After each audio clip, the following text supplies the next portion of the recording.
नमस्कार, स्वागत है आपका न्यूज टाइम्स के इस बुलेटिन में। मैं हूं हिमलता और आइए सबसे पहले नजर डालते हैं आज के मुख्य समाचारों पर।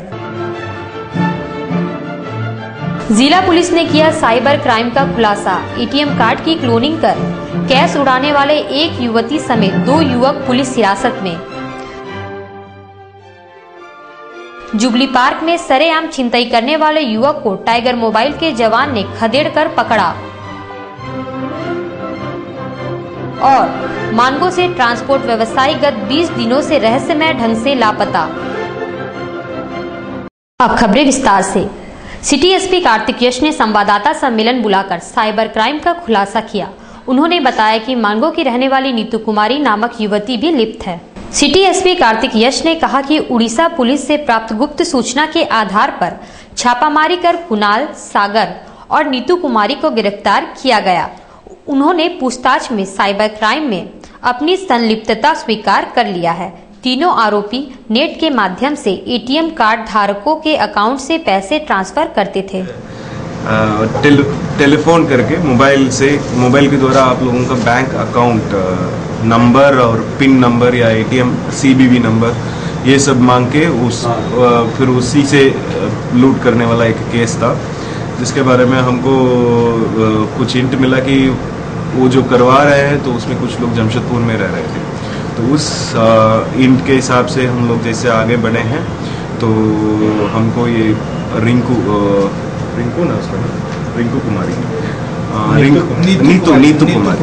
नीतू कुमारी जो दिमना बस्ती में रहती है तो वो पकड़ा गई। तो उनको जब बुला के पूछने पर वो बताई थी कि वो एक कॉल सेंटर में काम करती थी और उस कॉल सेंटर में एक कुणाल नाम का लड़का था जो इनको पूरी बात सिखा दिया था। तो उस लड़का ने वो बताई कि इसमें एक बहुत बड़ा गैंग ऑपरेट हो रहा है, वो बेस्ड ऑन जमतारा में पूरी बस्ती ही इसी में सब लोग ऑपरेट कर रहे हैं करके। तो इनका कहना था कि इनको कुछ लोग फोन करके बता देंगे कि फलाना बैंक अकाउंट नंबर और उनका पासवर्ड या पिन नंबर, सीबीबी नंबर और पिन नंबर करके वो बता देंगे। तो ये जो है उस पिन नंबर से ट्रांजैक्ट करके ऑनलाइन ट्रांजैक्शन से कुछ सामान खरीदकर इनका गिरोह का आदमी को दे देती थी और उसका कमीशन के रूप में इसको 20%, 30% या 50% जो भी है तो वो बाई कैश या काइंड इनको मिलता था। तो इनका कहना है कि 2 महीने में she has earned around 4 lakh का कमाई हुई है इनका। 4 lakhs in 2 months। 4 lakhs in 2 months। तो इसी के आधार पर इनका घर पे जब रेड हुआ तो उनके यहाँ से 2-3 लैपटॉप पकड़ा गया। Mobile phone, Android mobile phone 2-3 मिला है, एक्सपीरिया सेट मिला है, एक न्यू सैमसंग का मिला है और 4 lakhs का कैश इनका बैंक अकाउंट में था और इनका घर पे अराउंड 30,000 का कैश था और बहुत सारा जेवर भी मिला था, ज्वेल्स। तो इनका कहना था कि ये कुछ गोल्ड रिंग्स भी खरीदी थी उस कैश में। तो यही है कि इसमें क्या था कि दे विल आस्क हर, अगर इनको 2 लाख का सामान चाहिए तो गिरोह का मेंबर्स को, तो इनको बता देंगे कि हमें इस 2 लाख का सामान चाहिए, ये फलाना सामान चाहिए और ये दूसरे लोगों से फोन करके किसी का बैंक अकाउंट नंबर ये लेती थी और इधर एयरटेल मनी में उसको इजीली एनकैश कर सकते हैं। तो उसके आधार पर उसको एनकैश कर देते थे, एयरटेल मनी कॉन्सेप्ट से एनकैश करके उनको खरीदवा के दे देती थी और इसका कमीशन के रूप में इनको अलग से मिलता था। ये इनका काम है। अभी एयरटेल मनी शायद स्टेट बैंक ऑफ SBI से पूरा उनका स्नैचअप हो गया, ऐसे कंप्लेंट्स ज्यादा आ रहा है करके। जुबली पार्क में छिनतई का प्रयास करने वाले हसन गद्दी नामक युवक को टाइगर मोबाइल के जवान ने खदेड़कर पकड़ लिया। जुबली पार्क में छिनतई करने का प्रयास करने वाले धतकीडी का रहने वाला हसन गद्दी को टाइगर मोबाइल के जवान ने खदेड़कर पकड़ लिया। उसका साथी भागने में सफल रहा। हसन गद्दी ने पार्क में बैठे प्रिंस नामक युवक से पर्स व मोबाइल छीनकर भागने का प्रयास कर रहा था, मगर मौके पर ही टाइगर मोबाइल के जवान पहुंच गए और चिल्लाने पर वह भागने लगा, मगर उसे जवान ने खदेड़कर पकड़ लिया। प्रिंस ने घटना के संबंध में बताया, कितना लोग था? वो लोग 2 आदमी था, एक जन भाग गया। तो या फिर पुलिस वालों को आप जानकारी दी है? हाँ, तो एक अंकल आए, सरदार अंकल थे, वो आए और वो हम लोग से पूछने लगे क्या हुआ। तो हम लोग जुबली पार्क में छीनता है। क्या नाम क्या है? हाँ, क्या नाम है उसका? उधर हसन गद्दी ने आरोपों से इनकार किया है। हमारा नाम हसन गद्दी। हाँ? हम कुछ नहीं किए। नाम क्या है तुम्हारा? क्या नाम है? हसन गद्दी। हसन गद्दी कहाँ रहता है? रामदास भट्टक वाला बस। क्या हुआ था, बोला घटना बता दो। घटना ये हुआ कि कोई और ले गया सर सामान वामान, बोल रहा था लोग दोस्ती में था, नहीं मालूम। मानगो में ट्रांसपोर्ट का बिजनेस करने वाले जय किशोर सिंह अपने आवास से गत 20 दिनों से रहस्यमय ढंग से लापता है। परिजनों ने थाना में लिखित जानकारी दी है। मानगो रोड नंबर 4 आदर्श कॉलोनी के रहने वाले जय किशोर सिंह गत 19 सितंबर से रहस्यमय ढंग से लापता है। ट्रांसपोर्ट का धंधा करने वाले जय किशोर पिछले कुछ समय से काफी परेशान था और अपने ऊपर कर्ज को लेकर काफी चिंतित रहता था। उनकी पत्नी कविता सिंह ने भी कहा कि जय किशोर कर्ज को लेकर काफी परेशान थे। 19 सितंबर को वे घर से निकले पर लौटकर नहीं आए। उन्होंने अनहोनी की आशंका भी जताई है। पुलिस भी अपने स्तर से तलाश में जुटी है। इधर जय किशोर की पत्नी के आंसू नहीं थम रहे हैं। क्या नाम था उनका? जी जय किशोर सिंह। जय किशोर सिंह क्या करते थे? बिजनेस है, ट्रांसपोर्ट का बिजनेस है। कब से लापता है? 20 दिन हो गए। जी 20 दिन। क्या क्या क्या सोच रहे मैडम आप? क्या लग रहा आपको? वो बिजनेस पूरा डूबा हुआ है, लोन बहुत है और पैसा का तो सारा अपना पूंजी लगा चुके थे। वो फाइनेंशियली क्राइसिस में है। तो इसके लिए क्या कुछ होने या नहीं होने का आशंका कर रहे हैं? ये भी नहीं बोल सकते, माँ ऊपर वाला जानता है, नहीं बोल सकते। उनको लेकिन दिल नहीं मानता है कि वो गलत किए हैं। क्या कौन सी जगह है ये? जी आदर्श कॉलोनी है, मानगो आदर्श कॉलोनी। थाना में खबर किया आप लोगों ने? हम इरिटेट लोग किए हैं। मुजफ्फरनगर में हिंदुओं पर हो रहे अन्याय के खिलाफ हिंदू जन जागरण समिति ने आवाज उठाई है। मंगलवार को उपायुक्त के माध्यम से राष्ट्रपति को सौंपे मांग पत्र में कहा गया कि मुजफ्फरनगर में हुए दंगे में अनेक हिंदुओं पर अन्याय हुआ एवं अनेक अब तक लापता है और कुछ अभी तक पुलिस हिरासत में है। उन्होंने कहा कि यही स्थिति रही तो देशव्यापी आंदोलन किया जाएगा। उनका नेतृत्व आलोक कुमार कर रहे थे। पहला यह है कि मुजफ्फरनगर में जो हिंदुओं के साथ अन्याय हुआ, जो दंगा पीड़ित हैं उनको रिहा नहीं किया गया है और जो लोग हैं जो दंगा के शिकार हैं, अन्याय के शिकार हैं, उत्पीड़ित हैं, उनके साथ न्याय नहीं हो रहा है। पुलिस उनका केस दर्ज नहीं कर रही है और लोगों को गिरफ्तार कर रखा गया है, उनको न्याय नहीं मिल रहा है। ये पहला मुद्दा हुआ। और दूसरा मुद्दा हमारा है कि तिरुपति देवस्थान में बिना किसी सरकारी इजाज़त के उसके 13 किलोमीटर दूर एक इस्लामिक यूनिवर्सिटी बन रही है। ये पूरी तरह से अवैध है और हम इसका ये सरकार से मांग करते हैं कि इस अवैध यूनिवर्सिटी को जल्दी से जल्दी इसके निर्माण को बंद किया जाए और उस देवस्थान की पवित्रता को बनाया जाए। NH-33 पर खादी ग्रामोद्योग भंडार का उद्घाटन मंगलवार को विधायक बन्ना गुप्ता ने किया। उन्होंने कहा कि खादी देश की संस्कृति की पहचान है। दुकान का उद्घाटन के बाद विधायक बन्ना गुप्ता ने कहा कि खादी वस्त्र देश की संस्कृति की पहचान है और इसे बढ़ावा देना आवश्यक है। उन्होंने लोगों से ज्यादा खादी का उपयोग करने के लिए आह्वान किया।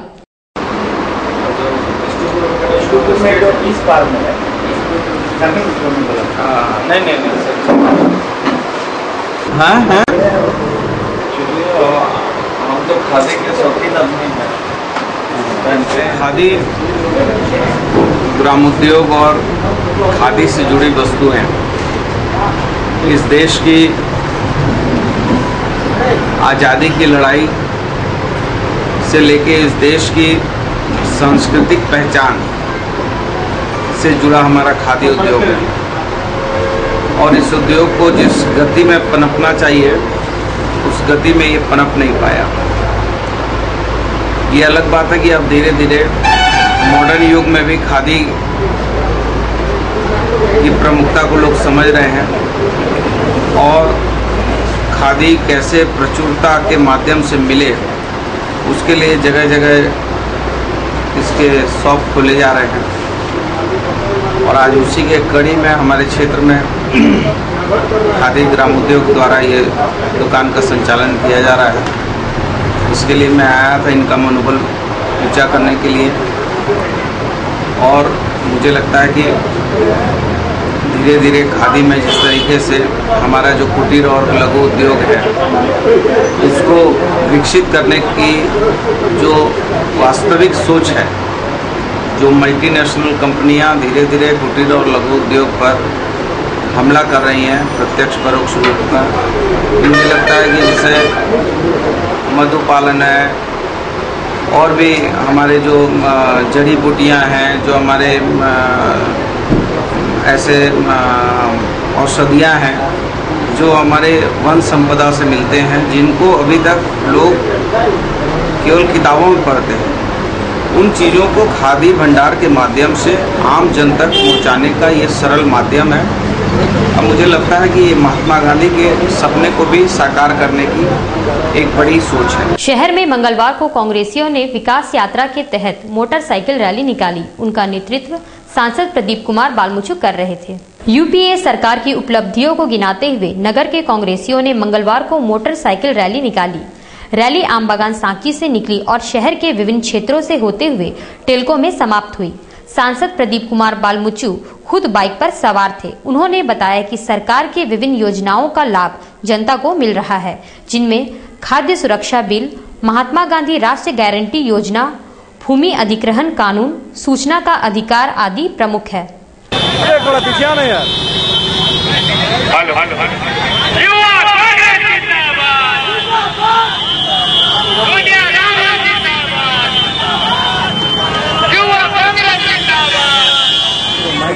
काम कर रहे हैं, इससे कहीं ना कहीं लोगों को जानकारी हासिल कराना है। आपको लगता है कि नौजवान आज इससे यात्रा में जुड़ेंगे। इसका सिर्फ एक ही मकसद है कि हमने जो काम किया है उसको लोगों तक पहुँचाना। जमशेदपुर में किस किस जगह जाएंगे आप लोग? कहाँ कुछ इम्प्लेट भी बांटना है लोगों को? क्या क्या आप आग्रह करके? पूरे जमशेदपुर में घुमा जाएगा। पूरे जमशेदपुर वासियों को ये बताने का प्रयास किया जाएगा कि हम लोग, हमारी सरकार, केंद्र सरकार किस तरह से काम कर रही है, किस तरह से दलित लोगों की भलाई के लिए कितने योजनाओं पर काम कर रही है। क्या क्या काम किया है विकास का कांग्रेस ने?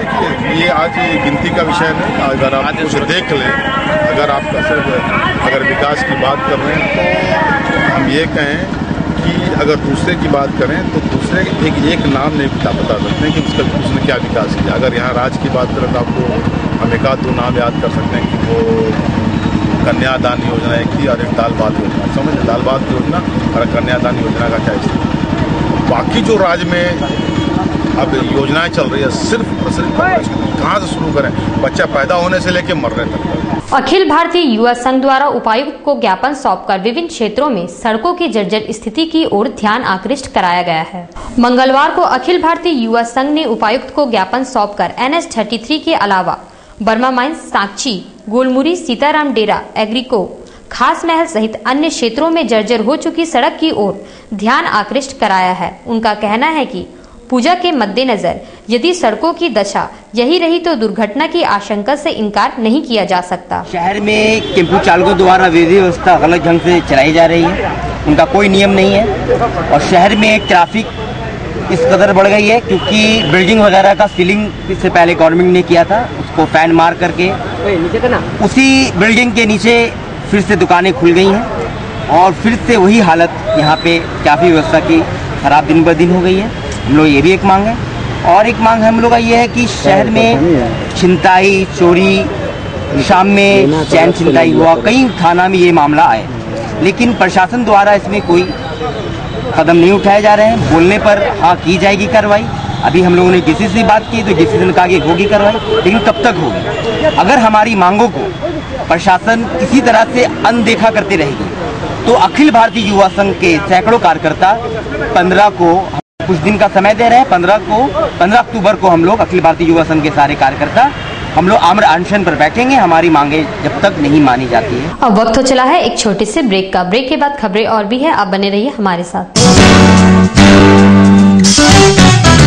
विद्युत महाप्रबंधक ने त्योहारों में निर्बाध विद्युत आपूर्ति का आश्वासन दिया।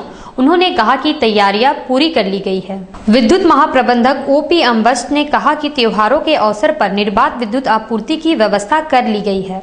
साथ ही उन्होंने पूजा कमेटियों से आग्रह भी किया कि वे सही कनेक्शन ले और विभाग को अवगत कराएं। संबंधित विद्युत कार्यपालक अभियंता, सहायक विद्युत अभियंता, कनीय विद्युत अभियंता को 1 सप्ताह 10 दिन पहले ही मैं मीटिंग करके निर्देश दिया था कि जहाँ भी तार बदलने हैं, सेपरेटर लगाने हैं, अर्थिंग ठीक करने हैं या ट्रांसफार्मर में अगर ओवरलोड है तो अतिरिक्त ट्रांसफार्मर लगाने हैं। यह सभी के आलोक में कार्य भी चल रहे हैं और बीच में बरसात के कारण तो हम लोग को दिक्कत हो रही है काम करने में, लेकिन फिर भी हम लोग उसको आज तक काम हम लोग को कंप्लीट कर देने का हमने निर्देश दिया है। पहले मेरा यह तारीख निर्धारित था 5 तारीख, लेकिन वर्षा के कारण 2 दिन और लोग समय मांगे, तो आज उम्मीद है कि सब जगह काम कंप्लीट हो जाएगा। दूसरा व्यवस्था है कि हर साल के भांति जहाँ भी वो पंडाल क्षेत्र है, जहाँ भी पब्लिक का इकट्ठा होने का स्थान है, वहाँ पर वो लाइन को सब चीज़ मेंटेन करने के लिए पीक आवर में, ताकि कोई अंधेरा नहीं हो, लाइन बंद भी नहीं हो। कल या परसों में निकल जाएगा जिसका ड्यूटी जहाँ लगाया गया है, ताकि और वो प्रशासन को भी रहेगा, ताकि स्थानीय जनता को, प्रशासन को कोई भी आवश्यकता पड़ने पर डायरेक्ट संपर्क हो। महिला से बलात्कार व फिर हत्या करने वाले लाल बहादुर सिंह और विजय चौहान को अदालत ने आजीवन कारावास की सजा सुनाई। घटना 16 दिसंबर 2010 की है। लाल बहादुर सिंह और विजय चौहान ने महिला के साथ पहले बलात्कार किया, फिर उसकी हत्या कर शव NH-33 के पास फेंक दिया था। मंगलवार को ADG सत्यप्रकाश की अदालत ने दोनों को आजीवन कारावास और 10-10 हजार जुर्माना सुनाया गया। अपर लोक अभियोजक वीरेंद्र प्रसाद ने बताया, सामूहिक बलात्कार और हत्याकांड में माननीय न्यायालय श्री सत्यप्रकाश सिन्हा, जिला एवं सत्र न्यायाधीश प्रथम जमशेदपुर का फैसला आया है। उन्होंने इस कांड के 2 अभियुक्त लाल बहादुर सिंह उर्फ लाल बाबू सिंह तथा विजय चौहान को 3 धाराओं में आजीवन कारावास तथा 10-10 हजार जुर्माने की सजा सुनाई है। इसके अलावा धारा 201 साक्ष्य छिपाने में 7 साल सश्रम कारावास और 10,000 रुपये जुर्माने की सजा उन्होंने सुनाया है। इस कांड में पीड़िता के साथ दोनों अभियुक्तों ने न केवल सामूहिक बलात्कार किया था, बल्कि अप्राकृतिक यौनाचार भी किया था। जिस तरह से पीड़िता की मौत इन लोगों के द्वारा कारित की गई थी, उसको मैं सार्वजनिक रूप से नहीं कह सकता, वह इतना विभत्स था। मेरे द्वारा न्यायालय से दोनों अभियुक्तों को फांसी की सजा की मांग की गई थी। मेरे मांग को न्यायालय ने नहीं माना। आज सिर्फ आजीवन कारावास की सजा तीनों धाराओं में दोनों अभियुक्तों को दी गई। शहीद चौक साक्षी में मंगलवार को लोकनायक जयप्रकाश नारायण की पुण्यतिथि मनाई गई। साक्षी शहीद चौक में लोकनायक जयप्रकाश नारायण की पुण्यतिथि मनाई गई। इस मौके पर 1974 के जेपी आंदोलन से जुड़े कई आंदोलनकारी भी मौजूद थे, उन्हें भी सम्मानित किया गया।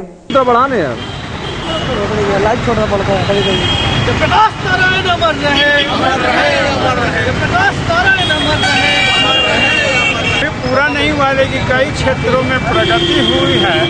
और जैसे सुप्रीम कोर्ट जनमत का इतना उभार हुआ है, सुप्रीम कोर्ट और विभिन्न फोरम के माध्यम से लोकतंत्र को ज़्यादा से ज़्यादा जिम्मेवार बनाने का काम किया जा रहा है। और जयप्रकाश नारायण की सबसे बड़ी दिली इच्छा थी कि देश में जो लोकतंत्र है वो जनता के द्वारा चलते रहना चाहिए और जनता को उसमें भागीदारी और नियंत्रण होना चाहिए। बच्चों में समाचार पत्र पढ़ने में रुचि जगाने के लिए मोतीलाल पब्लिक स्कूल में मंगलवार को एक वर्कशॉप का आयोजन किया गया। पीपल फॉर चेंज नामक NGO द्वारा मोतीलाल पब्लिक स्कूल में आयोजित वर्कशॉप में लगभग 300 बच्चों ने भाग लिया। वर्कशॉप में बच्चों को अखबारों में दिलचस्पी लाने तथा प्रतिदिन अखबार पढ़ने की प्रवृत्ति लाने पर बल दिया गया। NGO संचालक शौविक ने बताया, बच्चों को समाचार पत्रों में शीर्षक आदि की जानकारी दी गई।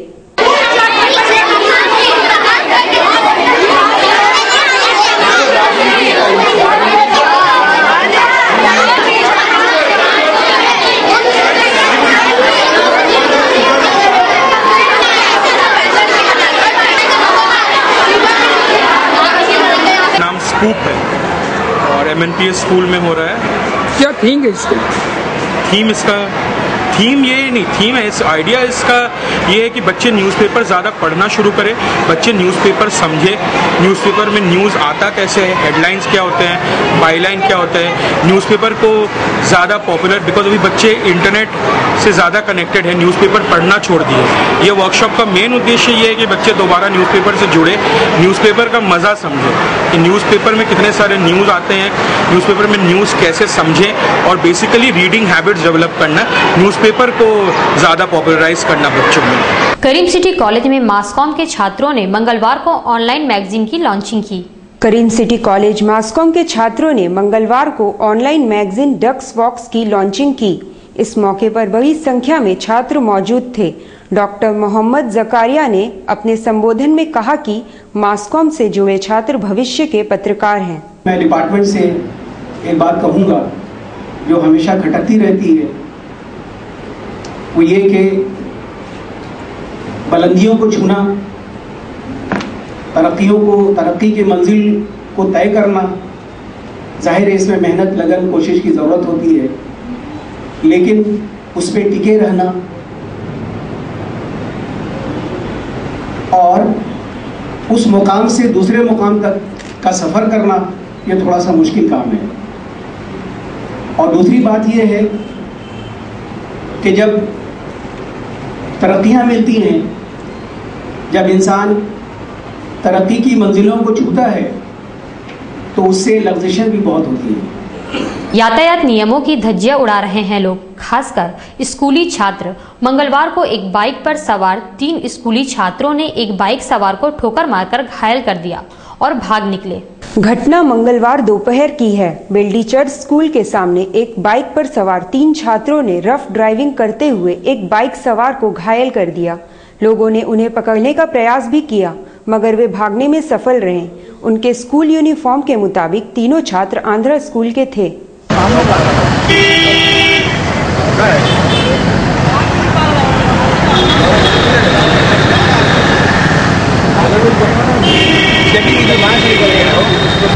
आंध्रा स्कूल का लड़का था, जैसा यहाँ का लोग बताया, ट्रिपल लोड में आ रहा था और पीछे से ये आ रहे थे। वो लोग अचानक मुड़ा और मुड़ने के दौरान में इनको लगी और ये गिर गया। लड़का तीनों जुबली पास की ओर बाकी आगे से घेरने का प्रयास किए, लेकिन वो भी तो नहीं मिला। रेड क्रॉस सोसाइटी में आयोजित रक्तदान शिविर में लोगों ने बढ़ चढ़कर भाग लिया। रेड क्रॉस सोसाइटी द्वारा मंगलवार को आयोजित रक्तदान शिविर में बड़ी संख्या में युवाओं ने रक्तदान किया। रक्तदान के लिए युवाओं में जागरूकता लाने में रेड क्रॉस सोसाइटी का अहम योगदान रहा है। हर महीने का 8 तारीख को हमारा ये रक्तदान शिविर का भी आयोजन रहता है, जिसमें जितने भी ट्रेनीज बाहर से जो आते हैं वो आज इस शुभ दिन में रक्तदान करते हैं। और जो भी हमारे 1 अक्टूबर में जो रक्तदाता छूटे हुए हैं, जो नहीं दे पाए किसी कारण से, वो भी आज जो हमारे नियमित रक्तदाता है वो भी आकर आज रक्तदान कर रहे हैं और बड़ी हौसला और जज्बा के साथ। कितने यूनिट का टारगेट लीजिए? आज हमारा 100 यूनिट का टारगेट है। नवरात्र के मौके पर डांडिया और गरबा का अपना महत्व होता है। गुजराती सनातन समाज में डांडिया गरबा करते युवाओं का जोश देखते ही बनता था।